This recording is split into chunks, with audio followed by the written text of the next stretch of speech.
Good morning, my loyal disciples. It is I, Luke, aka Django, come at you straight from the ultrasound. Yeah, because today we're talking philosophy, we're talking birth. So, yeah, let's swim right into it. Okay, so my lecture tonight is going to be on the origins of the universe. And you're probably thinking, Django, you have no experience in it, but I will introduce you a few very profound theories that may change your evolution of thinking and may change your evolution of spirit and how you view the world as a whole. And so I'm just going to topple through one philosophy after another, and then I'm going to collide them into a view that I see as mine and will maybe yours in the future. So let's hop into it. So the universe started 2,000 years ago. And do you know how I know this? Because the first writings appeared 2,000 years ago in our world.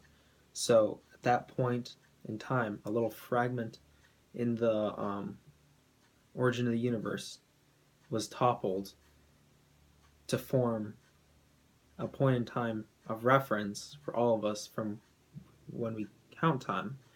And so you may be a little perplexed by this theory. It is very complex by nature, but I think with time you should be able to adapt it into your own life and add your own elements and surprises and flavors into an ever-expanding evolutionary branch of theoretical processes. So now I'm going to go into the origin of our physical universe, and I'm going to use the example of this piece of paper. This piece of paper, it's made from a conifer. It's my banking statement. Nothing important, just your ordinary slip of pulped tree. And so the universe is like a kaleidoscope.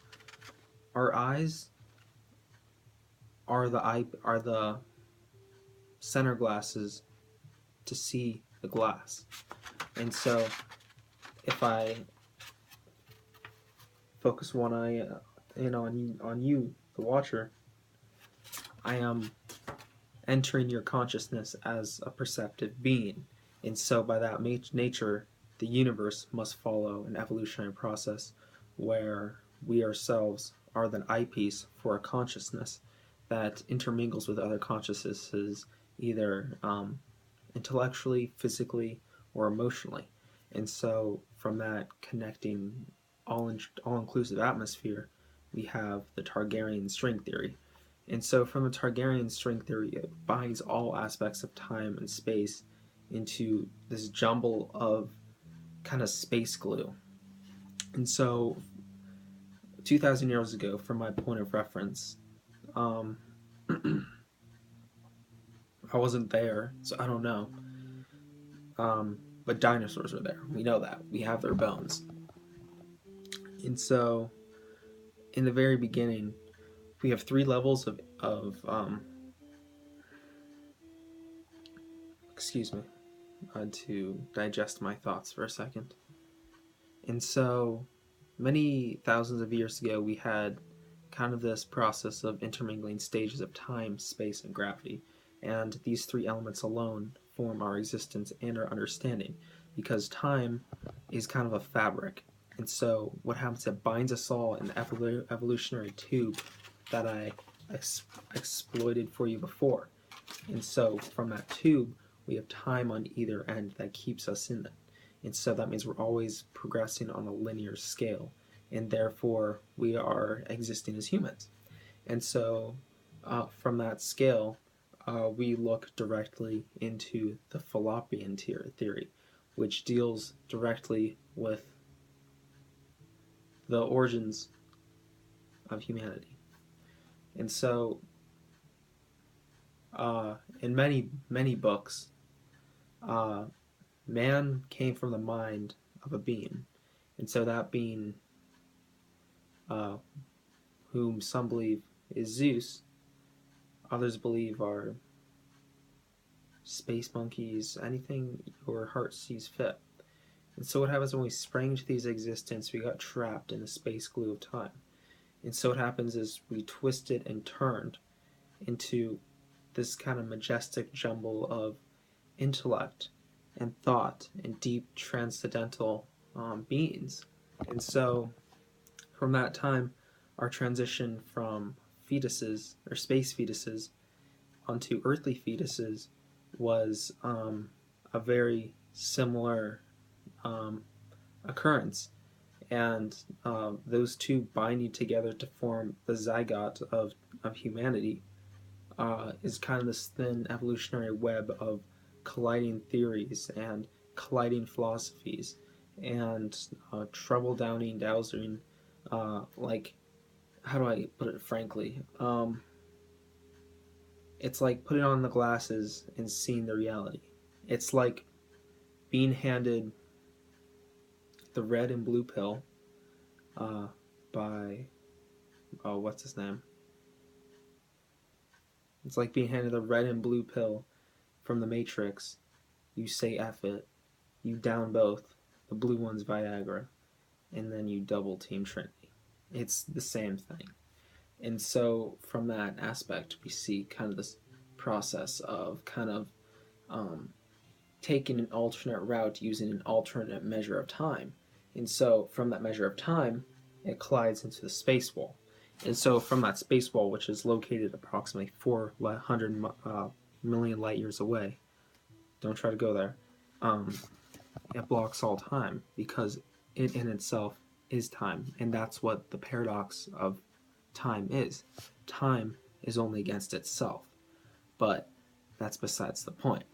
So when we have point A in time to point B in time, it's not a linear progression. It's going up like a triangle. And so when we're up in this triangle, we see kind of this branching off of religion. And so what my Canadian brethren say is what happened is there was a being in the shape of a space mongoose, and this being grappled on for days and created one human named Adam. Adam lived in a garden. And the garden was approximately a few miles wide, and it was all Earth was at that time. And so, from that point of reference, that leads us into him planting his seed to form us, and from our seed, other humans. And so, as we see through these multi-dimensional processes, if you will, we kind of see this penalizing attitude of progression, and that in himself is life, because progression is how we roll. And so, without progress, we are nothing. It is like a constant march. We are marching forward through time because time in itself is against itself, and that's the paradox. We are racing time so time can erase itself, and thus erases everything. So when we move forward, we're really moving backward, but those steps don't matter because we're not in a race, and time is the metaphorical race that never happened. And so what I'm saying is, you never happened. You're no one. You're no one. You are a magical step in time from progression A to sightline B. It's like,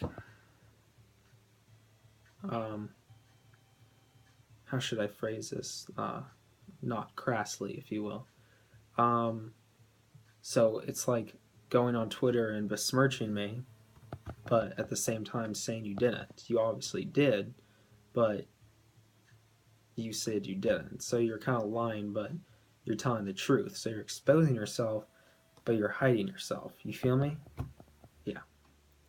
And so from that, I'm going to keep your brainchild developing in the fetus of your head.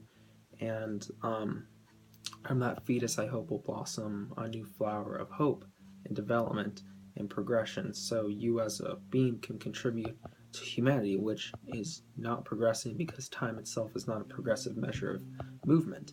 And so moving on from there, I hope you have a wonderful night, because the night doesn't exist, and neither do you, because time does not allow it.